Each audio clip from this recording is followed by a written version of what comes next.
Alright, here we go. So I got a little follow-up demonstration I'm going to do here with the Variac transformer that I went over in my last video. We're also going to be utilizing the step-up transformer as well here that I went over in my last video.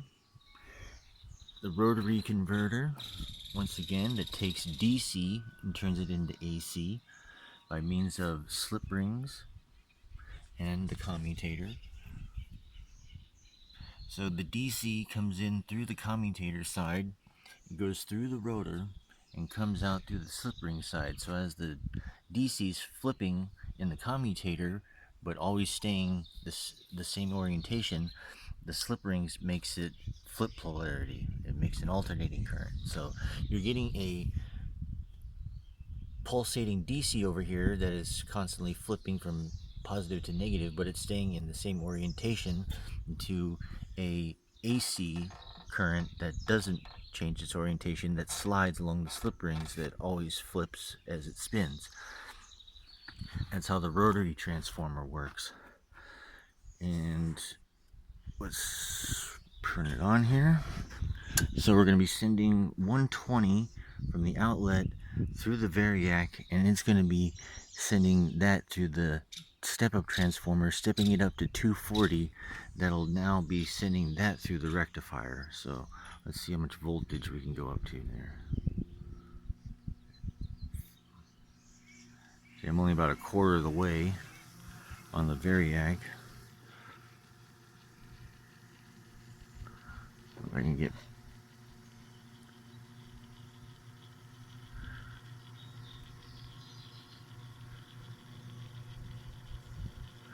I put it up to 130.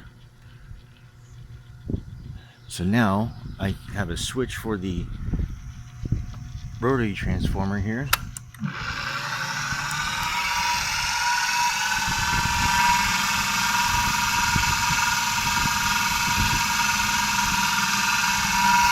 So I can control its speed here.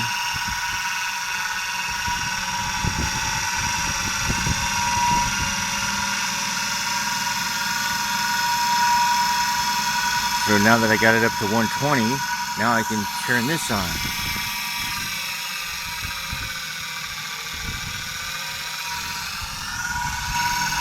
See, it drooped down to about 109. Now it's going back up to 120 again. And I can always control it. I can increase it a little bit more here and always keep it around 120. Like if this gets shut off and it starts to go too high, I can turn it down. If there's a load on the, I can turn it up.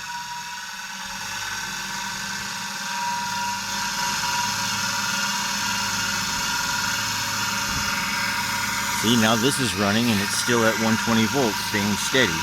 So now if something else came on, like another saw or something like that, and it had another heavy load, then I can control it with this.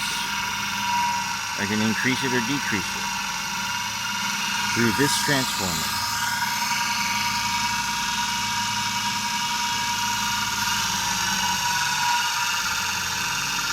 See, look, things will still operate even down to about 90 volts.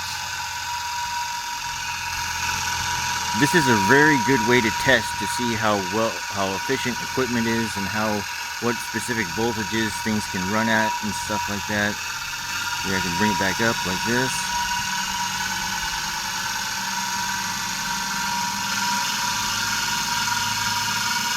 And that's how that works.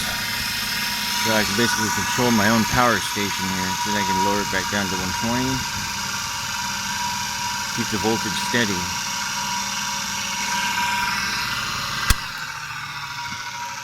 See, if the load goes off, it goes up to 130. I can bring it back down to 115, 120. I can use the Variac to always keep it right where it needs to be.